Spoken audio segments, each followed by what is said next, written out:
Good morning students, online study point में आपका स्वागत है। हम लोग क्लास 9 का जो है साइंस पढ़ रहे हैं। ये चैप्टर 3 है, एटम्स एंड मॉलिक्यूल।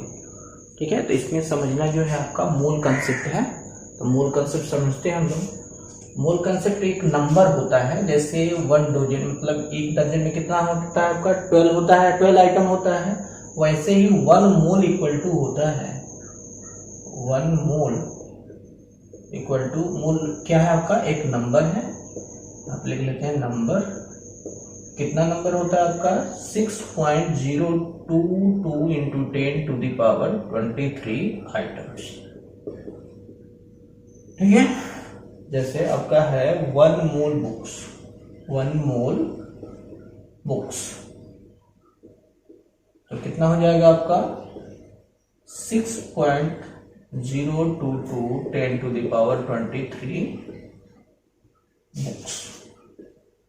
ठीक है, इतना बुक्स हो जाएगा। बात समझ गया ना।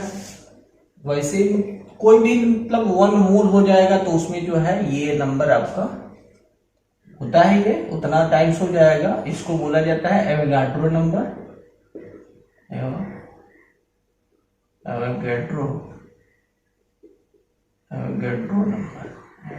नंबर।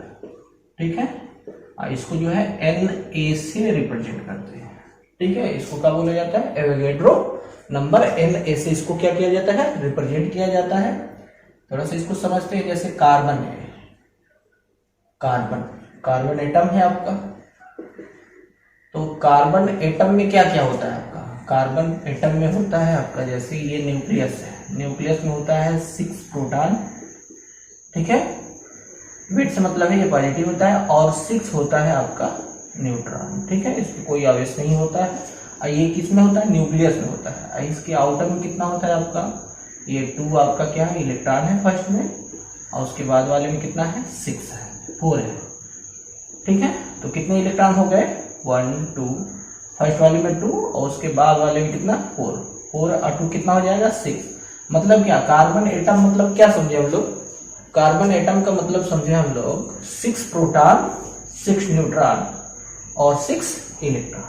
इसका मास होता है, जैसे हम लोग यहाँ लिख लेते हैं mass of proton, mass of proton. Proton का कितना होता है 1.67 इंटू 10 टू द पावर -24 ग्राम होता है। ठीक है, अच्छा ऐसे ही आपका होता है न्यूट्रॉन। न्यूट्रॉन का भी सेम में होता है। न्यूट्रॉन का क्या हो जाएगा, यही हो जाएगा। इलेक्ट्रॉन का होता है आपका, इलेक्ट्रॉन का मास होता है 9.1 इंटू 10 टू द पावर -27 ग्राम होता है।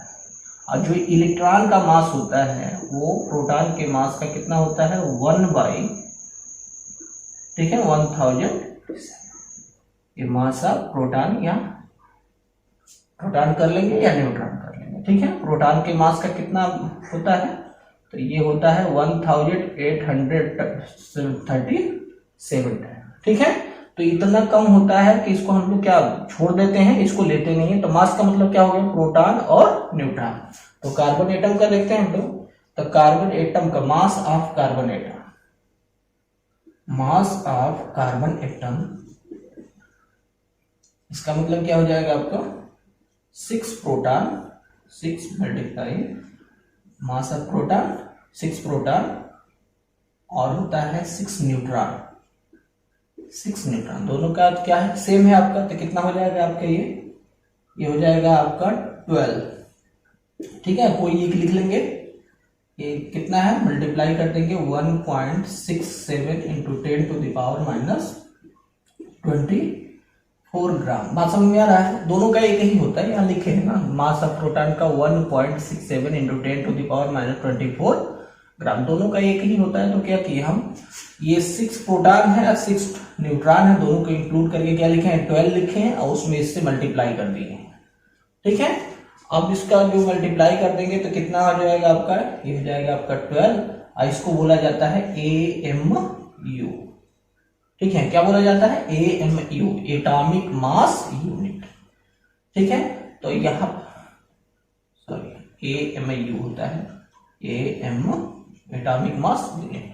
तो यह हो जाएगा आपका 1 AMU इक्वल टू कितना हो जाएगा 1/12 तो ये हो जाएगा mass of carbon atom, mass of carbon atom होता है। ठीक है, ऐसे ही हम ऑक्सीजन में भी देख लेंगे।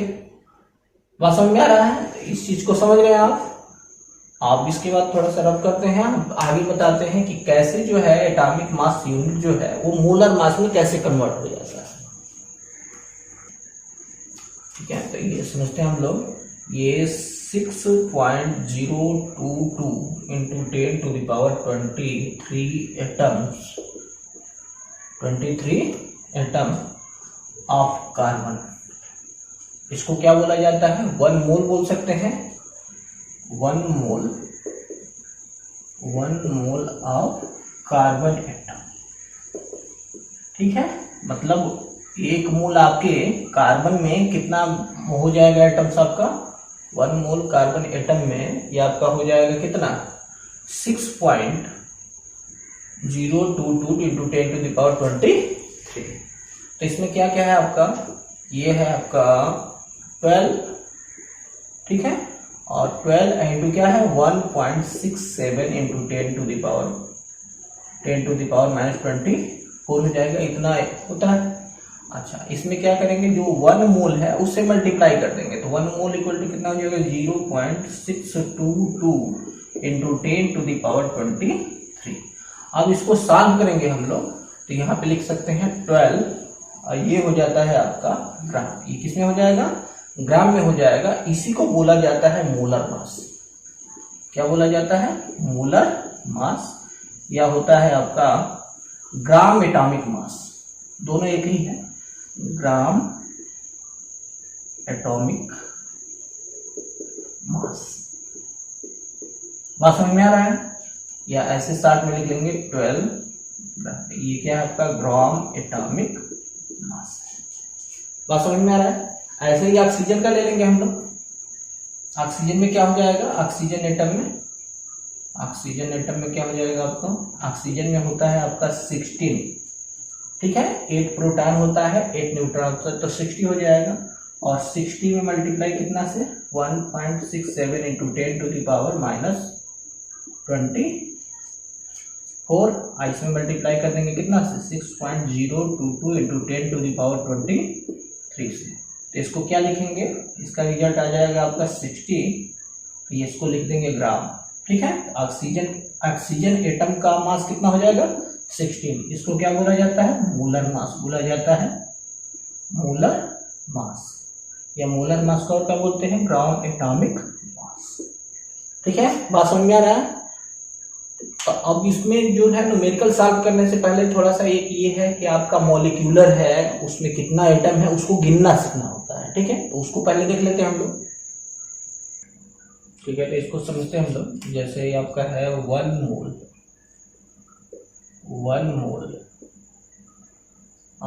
ये है आपका C6H12O6। क्या है ये? ग्लूकोज है या फ्रक्टोज है, दोनों का जो है मॉलिक्यूलर फार्मूला सेम होता है। तो इसमें क्या है आपका? इसका कितना होता है आपका? 6.022 इंटू 10⁻23। ठीक है, बताए थे पहले ही कि 1 मोल कोई भी रहेगा तो उसमें इतना से क्या हो जाएगा आपका? मल्टीप्लाई हो जाएगा। ये जो क्या है? मॉलिक्यूल ऑफ C6H12O6, तो ये कितना होता है? इसके आगे क्या है? 1 है, तो ये आपका 1 मोल जो है मॉलिक्यूल है। ठीक है, तो ये क्या है? 1 मोल। ये ग्लूकोज में कितना है आपका? 6.022 इंटू 10⁻23 मॉलिक्यूल ऑफ ग्लूकोज। ठीक है, तो इसमें क्या क्या है आपका? ग्लूकोज में 6 कार्बन है, और क्या है? 12 हाइड्रोजन, और क्या है? 6 ऑक्सीजन है। तो इस बात को भी समझना होगा। जैसे कार्बन एटम कितना है? 6 है, तो यहाँ पे 6 कर लेंगे। ठीक है, तो 1 मोल ग्लूकोज में कितना मोल आपका कार्बन है? तो 6 है, तो 6। ये जो एटम मोल है कितना है? 6 मोल है, तो 6 से मल्टीप्लाई कर देंगे, कितना हो जाएगा? 6.022 इंटू 10⁻23। बात समझ में आ रहा है? जैसे 1 मोल आपके ग्लूकोज में कार्बन कितना है आपका? 6 है, तो ये 6 मोल हो जाएगा। हाइड्रोजन कितना है? ये 12 मोल है, ऑक्सीजन कितना है, तो 6 मोल है, तो ऐसे लिख लेंगे। और यहाँ पे लिखेंगे एटम ऑफ कार्बन, ठीक है।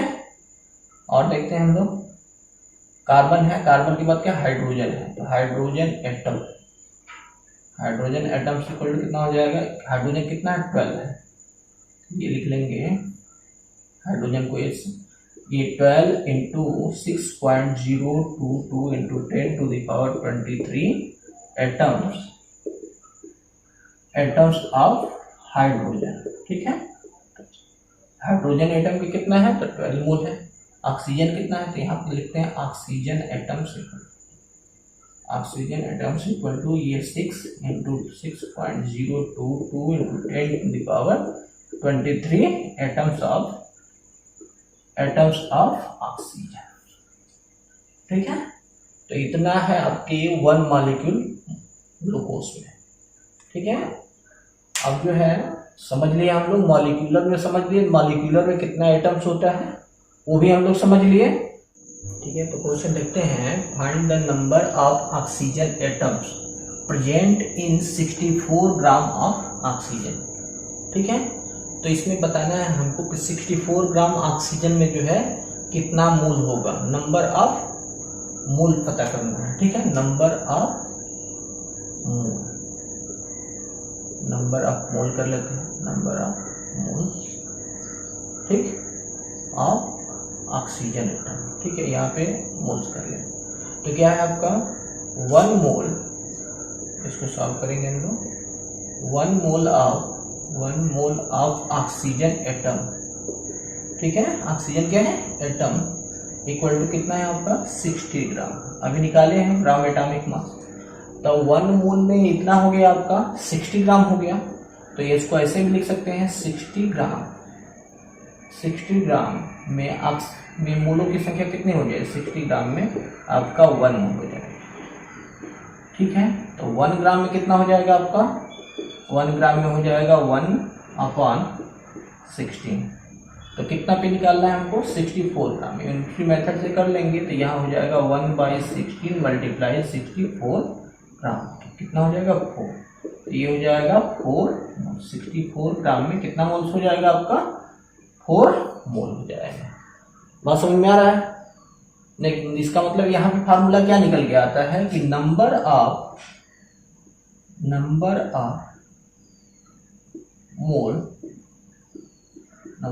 मोल्स इक्वल टू जो मास गिवन रहेगा, तो ये मास गिवन अपॉन यहाँ पे हो जाएगा मोलर मास या gram atomic mass, molar mass लिख लेते हैं, मोलर मास, ठीक है। अब इस फार्मूला से हम डायरेक्ट निकाल लेते हैं, देखिए कैसे निकालते हैं हम लोग। क्या निकालना है हमको निकालना है कि कितना मोल होगा, ठीक है, 64 ग्राम में। तो गिवन मास क्या है आपका, गिवन मास है 64, और मोलर मास ऑक्सीजन का कितना होता है, तो ऑक्सीजन बताया कि 8 प्रोटॉन होता है 8 न्यूट्रॉन होता है, एटम की बात हो रही है, तो एटम में का कितना होता है 60 होता है, तो कितना हो जाएगा 4 हो जाएगा। आप का फार्मूला पर रखेंगे तुरंत आ जाएगा आपका, यहाँ हो जाएगा नंबर ऑफ मोल किसका, ऑक्सीजन एटम, ठीक है। ऑक्सीजन एटम में कितना आ जाएगा आपका 4 मोल का, ठीक है। एक बड़ा क्वेश्चन लेते हैं उसको समझते हैं, इससे और कंसेप्ट क्लियर हो जाएगा, ठीक है। तो क्वेश्चन देखते हैं, कह रहा है कि find the numbers of mole of atoms present in 28 gram of nitrogen. तो ये पहले फार्मूला हम लिख लेते हैं, क्या होता है number of moles equal to होता है मास गिवन, जो मास गिवन रहेगा वो mass given upon molar mass, ठीक है, मोलर मास।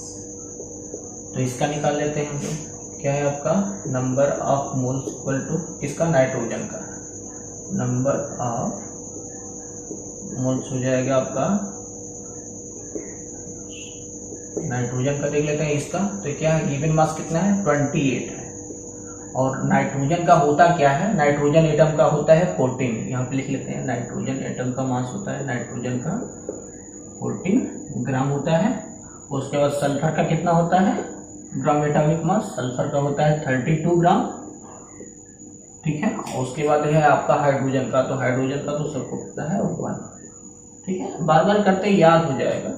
तो कितना है नंबर, ये गिवन मास कितना है आपका 28 ग्राम है, और ये मोलर मास कितना हो जाएगा नाइट्रोजन के एटम का 14, तो ये हो जाएगा आपका 2, तो कितना हो जाएगा 2 मोल हो जाएगा, ठीक है। उसके बाद कह रहे हैं 32 ग्राम में सल्फर एटम्स का कितना मोल होगा, इसका निकाल लेंगे हम लोग। सेकेंड वाले का यहाँ देख लेते हैं, नंबर ऑफ मोल क्या हो जाएगा, कितना गिवन मास है आपका 32 है, और सल्फर का कितना होता है, सल्फर एटम का मास होता है 32, तो ये हो जाएगा 1, यहाँ पर हो जाएगा 1, ठीक है। ऐसे ही इसका लिख लेंगे हाइड्रोजन का नंबर ऑफ मोल हो जाएगा इसका। हाइड्रोजन का मास कितना गिवन है आपका, गिवन मास है आपका 14, और कितना होता है 1, तो ये हो जाएगा 14, ठीक है। अब इस वीडियो में इतना ही। नेक्स्ट वीडियो में जो है हम लोग मॉलिक्यूलर में कैसे निकाला जाता है एटम का, मॉलिक्यूल का मोलर मास, ठीक है, और जो है मोलर मास निकालेंगे, उसका मास, मोलर मास तो निकालना सीख ही चुके हैं हम लोग, मास निकालना सीखेंगे, ठीक है, और मॉलिक्यूलर का कैसे हम लोग मोल निकालते हैं वो चीज सीखेंगे। That's all, thanks for watching my video.